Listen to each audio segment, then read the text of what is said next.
Manong, pwede po ba kayong matanong tungkol dito? Matagal na po kayo dito nakatira, no? Dito na po kayo lumaki, Manong? Oo. Manong, matanong lang po kita, isa po akong vlogger ng Kabanggan. Saan po ba ang dagat natin before? Almost 100 meters na yung nakuha niya rito. 100 meters na yung nakuha niya dito. Dito nagkaroon po ng dredging before, no? Yes. Dito. Kaya Okay. Nilabanan namin yan. Kami ang nagpatigil nun. Kayo nagpatigil noon? Yung asosasyon namin. Oo, okay.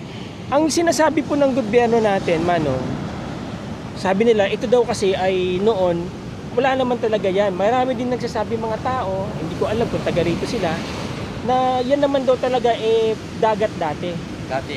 Dati. Anong taon yon? 50s pa.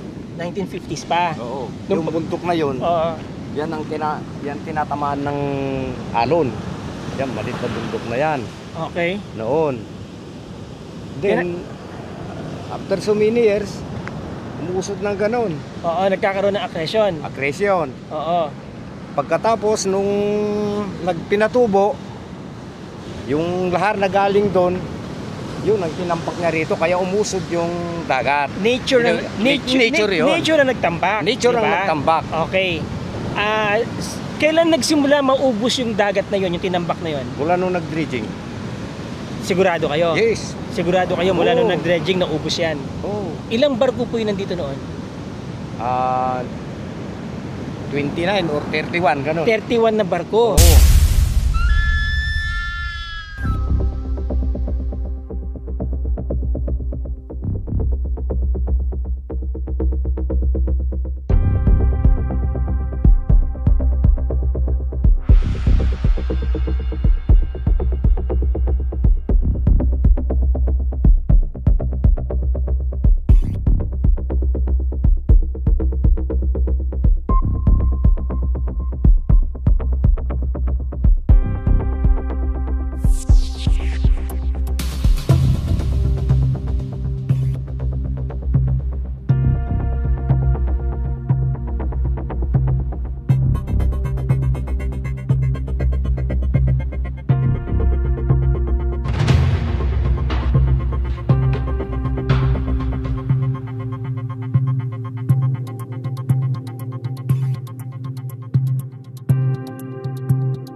Saan po sila naghuhukay banda? Dito. Dito. Dito hanggang doon. Hanggang doon. Hindi Diyan sa kabila na. dapat ang dinedredging nila ito, di ba? Oo. Ito, pero ang dinedredging nila yung dito hanggang dito. Oo. Bakit daw po yan ang hinukay nila? Ay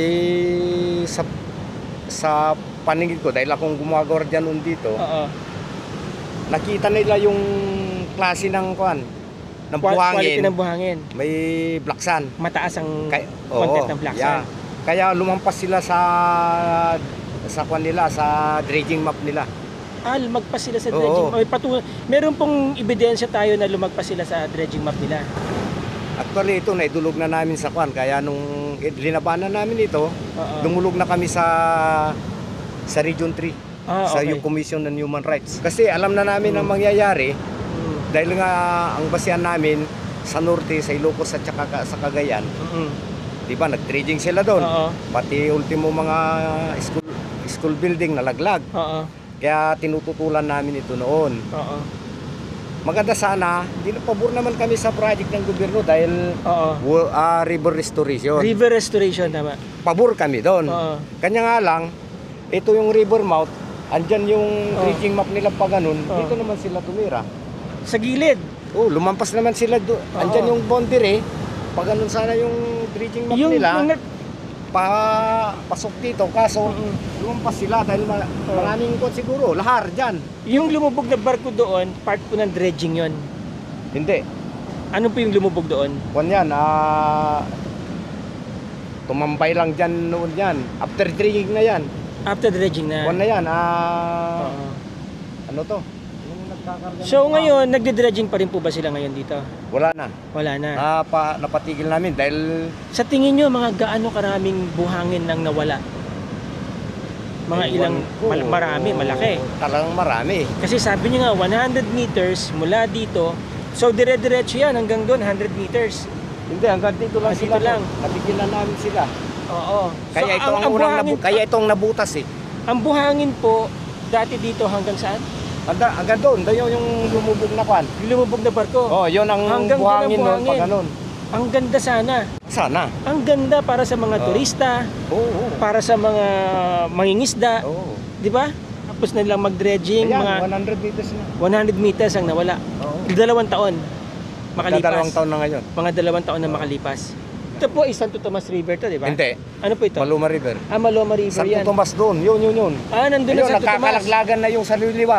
Ayun, Nakakalaglagan ayun na, yung- nagkakalaglagan na doon. Oo. Ayun, nakakakwan yan na. Grabe kasi ang lalim. Ganun, tama po ba yung pagdedredging nila doon sa tingin nyo? Mali pa rin. Mali pa rin kasi masyadong malalim. Malasyadong malalim. Oo. Ito, halimbawa, Oo. 30 padams, Oo. 30 na di pa lalim. Oo. Ang iksi nung kwan nila, ang dadaanan nila, Oo. yung lalim, andyan yung lupa, Oo. tingnan mo, hindi ba mag-i-erode yan? Babagsak yan, siyempre. Babagsak, mag-i-erode, buhangin Oo. lang yan. Oo.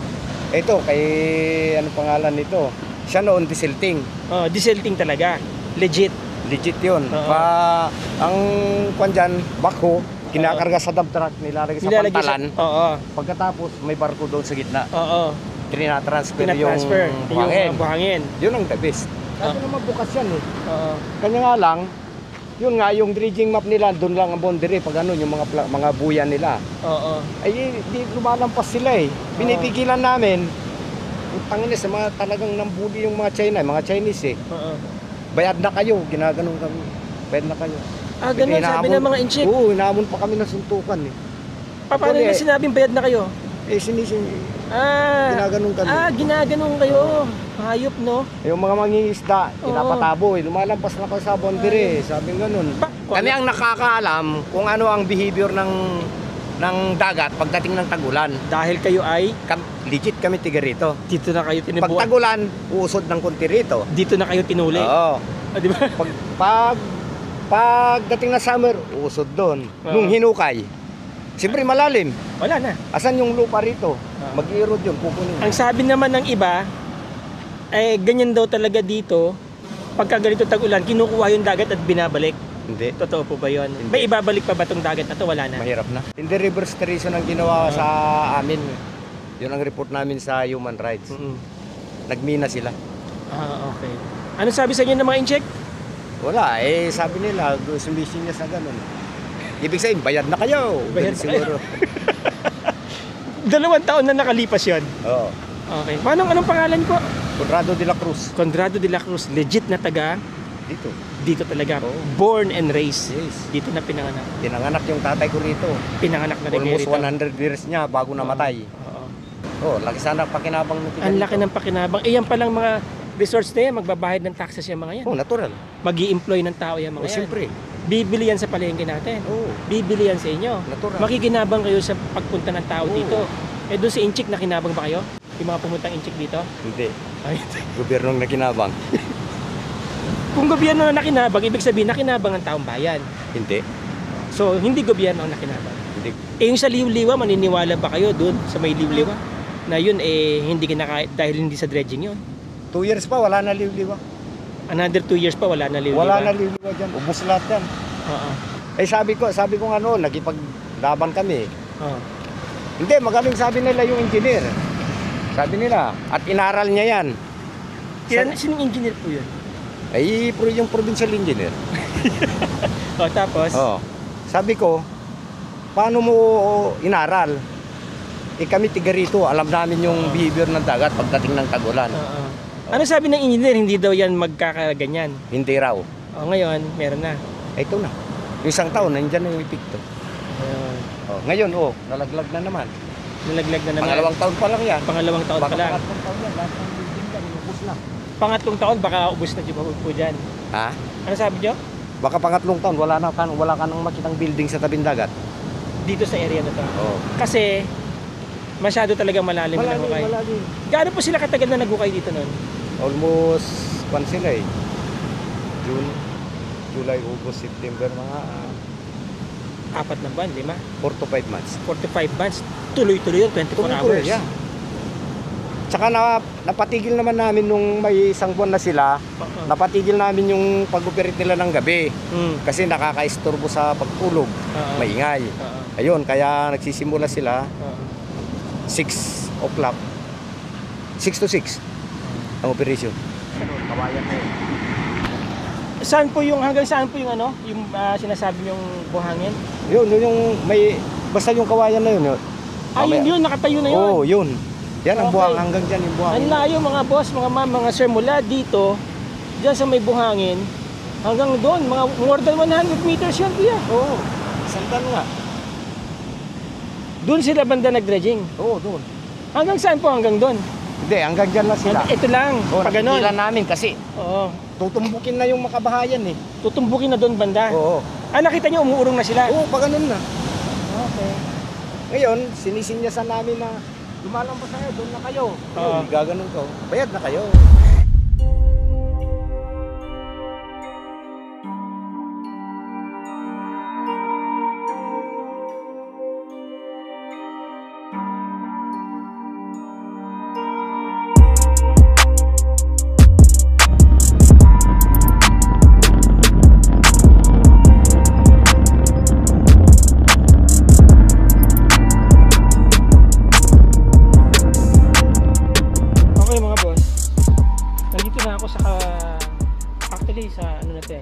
Almost sa dulo na rin ng Kabanggan.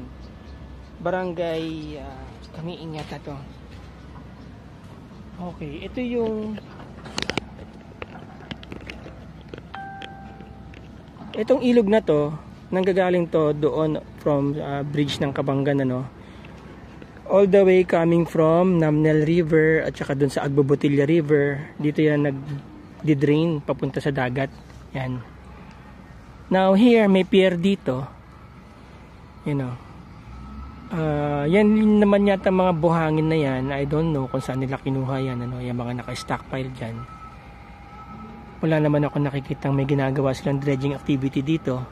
Pero before, nagkaroon yata ng konting dredging activity para lang pakapasok yung barko na paglalagyan ng buhangin.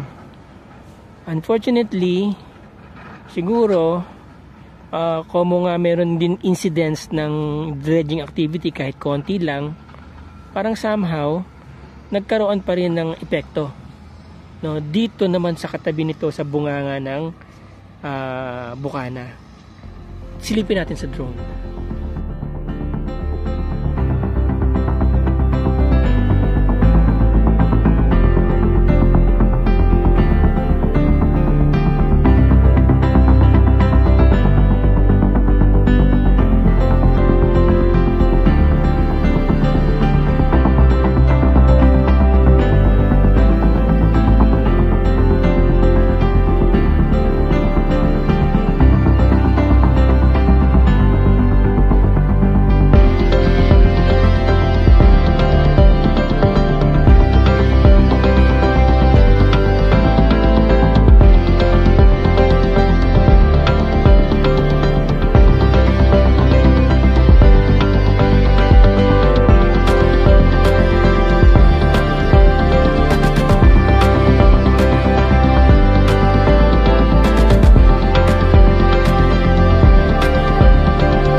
So, okay, there you go.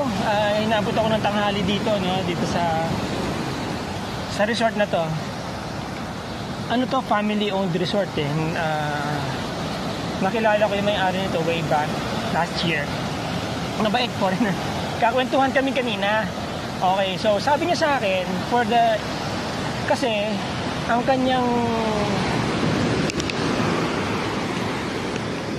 ang kanyang take dito naman, sabi niya, hindi lang din daw dredging ang may problema dito sa area na to, no?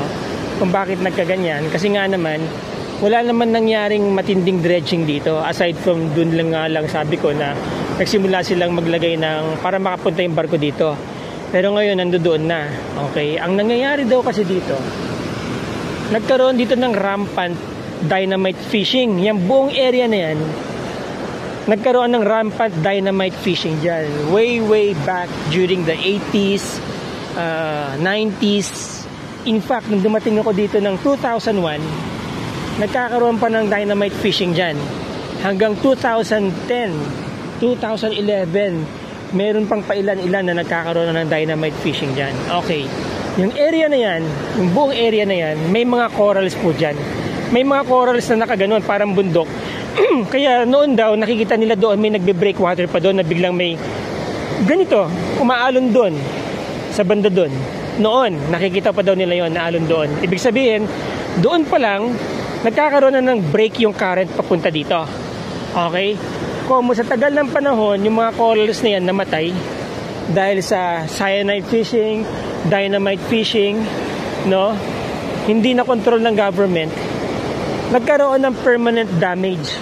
Nagkaroon ng mga cracks, unti-unting namatay yung mga corals, drumupok as time goes by, hanggang sa nagiba ng current sa ilalim. So nawala na yung mga alon-alon na yun dyan. Kaya yung takbo ng alon ngayon dito, andito na. So ang ginagawa niya, syempre nagiba yun, babagsak, ito yung alon, kukunin niya yung buhangin paunti-unti papunta doon. So nag-uusap nga kami nung may-ari, ano. Shout out sa iyo, sir. Nalimutan ko na naman yung pangalan ni sir, foreigner kasi. Anyway, sabi niya, nung sabi ko, nagpapaalam na ako, sabi niya, we just pray to God that it don't happen. No, yung lumala pa siya, kainin niya pa, gumawa pa ng mas malaking damage dito. Kasi nga, ang laki ng investment nila, unang-una eh. Family business po ito eh. So, ibig sabihin, yung kanilang whatever, ipon o whatever, binuhos nila dito. Diba? And they are employing people. So, sabi ko naman, well, for me, whatever happens, I pray to God that we overcome, no? Ganoon na lang siguro. Ganda ng swimming pool nila, di ba? Oh. Yeah. Siya yung owner, sir. Tapos ito yung resort nila. Maganda. Ha? Maganda. May mga kwarto sila dito. Ayan o. Mga kwarto. Tapos meron pa siyang meron pa siyang parking space doon. Ayan yung mga rooms nila, oh. Pag magre-rent kayo, relax lang kayo dyan, di ba? Tapos swimming sa dagat during the summertime. Pero pagka ganitong maulan, maganda rin ang ambience, no? Swimming pool naman ang activity nyo dito. So habang nagsiswimming kayo, nakikita nyo yung sunset pag summer. Pero pag ganito, naririnig nyo yung hampas ng alon. So kakaiba din po kasi yung experience ng ganyan, ano? Yung nakikita mong humahampas yung alon. Ito yung mga panahon na wala masyadong turista dito, na hindi nila nakikita na meron ding kakaibang ganda ang lugar ng Zambales. Wag lang sanang maubos yung beachfront namin, no? Alright mga boss, dito na ako sa kabilang side naman. Doon tayo galing kanina, ng area na yan, kung saan merong nagibang building doon, yung kulay blue yan, diba? Hindi naman nagiba totally, pero kailangan nang gibain yan dahil wala na, hindi na yan safe for occupancy. Now dito sa kabila, ganitong itsura dito. Nakita nyo tong shoreline, no? Malapad pa, oh. Di ba? Malapad pa yung shoreline. Yan. Ito yung pier namin dito na sinasabi. Tawag namin dito pier. Kasi dyan dumadaong yung barko para ikarga yung mga buhangin na yan. Nagkaroon lang ng dredging dito para makapasok yung barko at makapagsakay ng mga buhangin. Hindi naman yata galing yung buhangin dyan. Kung galing yata yung buhangin na yan sa pagdidesilt ng river para hindi masyadong tumaas. Malamang galing din yan doon sa Bukaw, no? Hindi ko alam kung saan galing yan. But anyway, may mga stockpile ng buhangin dyan. Marami yan. Alam nyo, mataas ang demand ng buhangin kahit saang parte ng mundo dahil sa construction boom. Basically, safe ang shoreline ng Kabanggan eh. Doon lang nagkaroon ng problema, konti. Pero after ng Kabanggan, doon sa may San Felipe, ay doon ang matindi. Kung saan merong nasirang coastal road. Pero dito, tignan nyo naman. Safe ang coastal area ng Kabanggan. Malaking bagay itong buhangin para sa economy ng isang bayan. Kasi tourist attraction po yan eh. Pag maganda ang shoreline mo, pupuntahan ka ng mga turista. Di ba? Ngayon, syempre, hindi lang naman mga taga-coastal area ang makikinabang ng pag-influx o pagpasok ng mga turista dito. Let's say, particular na itong Kabanggan, ano. Habang dumadami ang turista dito sa Kabanggan, nakikinabang ang mas maraming mga mamamayan. Like what? Kung taga-palengke ka, pwede kang makinabang sa influx ng turista kasi dyan sila mamamalengke, di ba? Dyan sila bibili sa palengke, sa local market.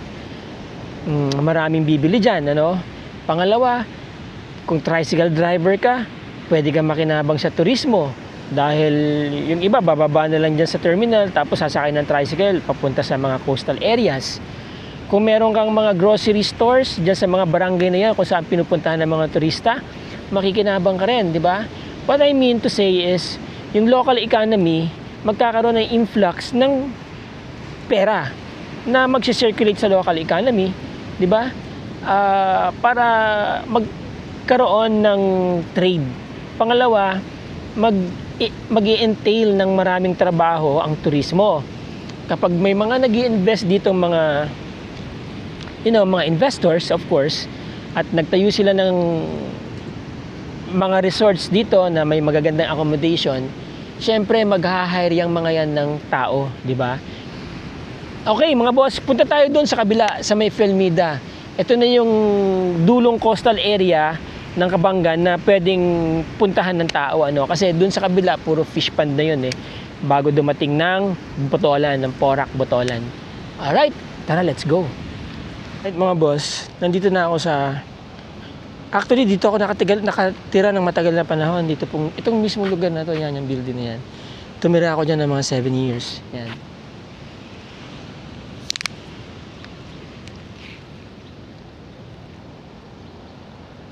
Seven years po ako nakatira dyan.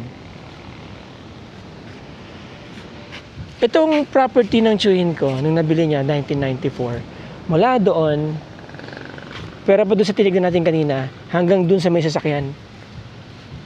Ayan. Lalagpas pa ng konti doon sa may sasakyan. Ako lang ang resort na nag-ooperate dito noon, way back 2007. Alright? So, ito na, well-developed na dito sa Casa Lilibel, ano? Sa Club Monet. Nakita nyo yung beachfront namin dito. Malapad pa, di ba? Ito pong area na to, hindi to kasama sa title, no? So talagang actually hanggang dito po yung title, yan. Ito. Ano pinalagay? Ayan. Yung riprap doon. Hanggang dyan. Yan, pag ganon. Itong area na to. Kaya ito, walang pinagawang mga concrete structures. So yan. Pagdating po dito, salvage zone na yan. Hanggang doon. ang nature po ng dagat dito sa Zambales, dito sa area na to, no? Ayan na yung satyuhin ko. 'Di ba? Ang laki ng property niya, mga boss, mga ma'am, mga sir. In fact, isa siya sa may pinakamalaking property dito sa coastal area ng Kabanggan. Mula doon, yung kulay blue na yun na nakikita nyo, hanggang doon sa may bakod. Yan, kay Tito Monet lahat yan, diretso pa ganun. No? Tapos malapad ang beachfront. Actually, nagpapa-event ako dito no ng beach volleyball, beach soccer noon. Anyway, normal lang po yung ganito yung nagiging contour ng buhangin dito kapag onset ng rainy season. Lumalalim. Pero pagdating na naman ng August or September, ibinabalik na naman niya, okay na naman yung contour niya. Alright? Doon may property pa rin doon si Tito Manet, yung nga pinuntahan natin kanina. So all the way yan, dire-diretso, maganda po yung beachfront ng Kabanggan. Hindi nagkaroon ng issue na kagaya doon sa Liuliwa, na apparently and coincidentally nagkaroon ng dredging. Yon. Okay? Well, hindi ko naman sinasabi na may kinalaman ng dredging ultimately, no? Dahil nagkakaroon po talaga ng erosion. Ayan. Yan, no? Isa sa mga causes po ng erosion, ito po kasing area na yan, may nakalinya po na mga coral reefs dyan. Hanggang dun yan. Kaya maraming isda po noon dito sa Zambales. Alright? But because of rampant cyanide fishing and dynamite fishing, nasira yung mga corals. So, ang nangyari, pumapasok na yung wave dito. Kasi noon, makikita nyo yung wave doon. Ako, naabutan ko pa, may mga nagwe-wave pa doon eh. Sa malayo. Ibig sabihin, tumatama yung current doon sa coral, nagkokos ng ganito, no? Ng wave, na ganyan. Pero ngayon, wala na siya. Halos nandito na yung wave. So, ang tendency, soil erosion, pagbalik ng alon, kasama yung buhangin. Onset ng bagyo. Pero dumarating yung point in time na pagpatapos na yung tag-ulan, ibinabalik naman niya uli yung buhangin. Maganda na naman siya in preparation for summer season. So yun ang nature ng coastal area ng Zambales, actually ng Kabanggan. So yan po yung difference against dun sa Liuliwa na nagkaroon ng dredging. Alright? Compare nyo, papalipad tayo ng drone.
Ang tourism po, pag very healthy yung isang lugar, ano, mag-a-attract po yan ng mga investors, no?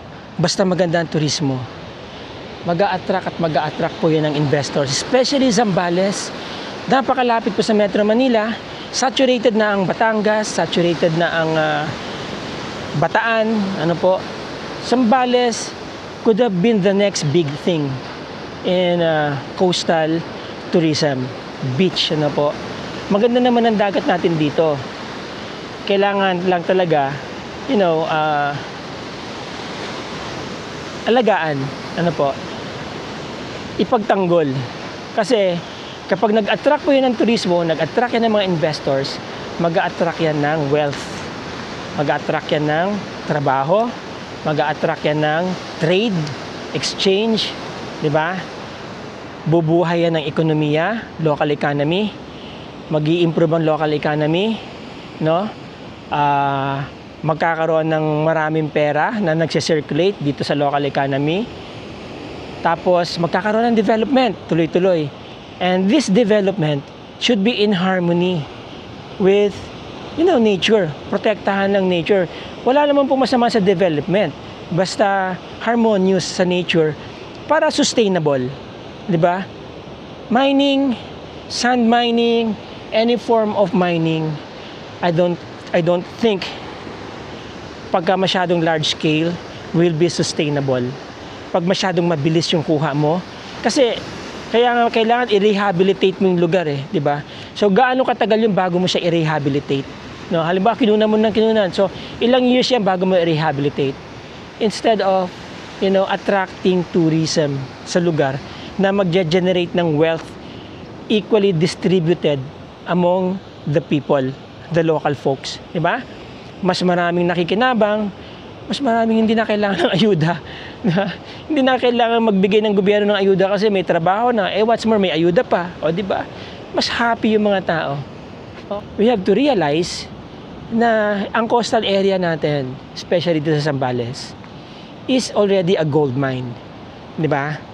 Magkano ang value ng property sa Zambales sa coastal area? No, especially like here in Kabangan, 20,000, 18,000 per square meter, 16,000 per square meter, and it's still, people are buying ng mga beachfront dito provided malinis ang title, 'di ba? At maganda yung area. Pero ngayon, natatakot silang bumili. Bakit? Kasi nga yung mga ganyang incidents. Now, ang question, safe pa ba bumili ng beachfront sa Zambales? Depende po yan sa lugar. Depende yan sa hawak ng dokumento. Kasi safe nga siya from, risk of erosion, pero may problema na, may ibang claimant naman. Sakit pa rin sa ulo. But what I mean to say is,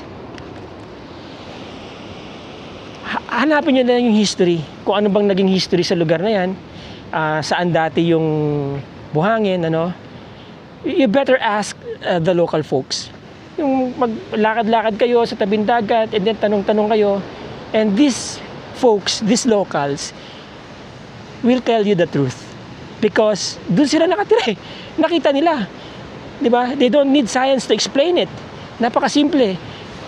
Shout out sa aming LGU na hindi hinayaan na magkaroon ng dredging dito, 'di ba? Na naging mas nagkaroon sila ng konsensya. No? Mas may konsensya kaysa sa, I'm sorry to say, sa ibang lugar na ewan ko kung na-overlook ba nila yan o, 'di ba?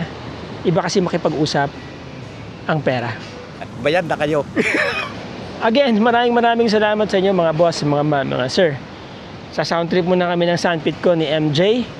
Tapos uuwi na ako. Magre-relax muna ako dito. Namimiss ko po yung lugar eh. Salamat sa inyo mga boss, mga sir. Till the next video. Ciao.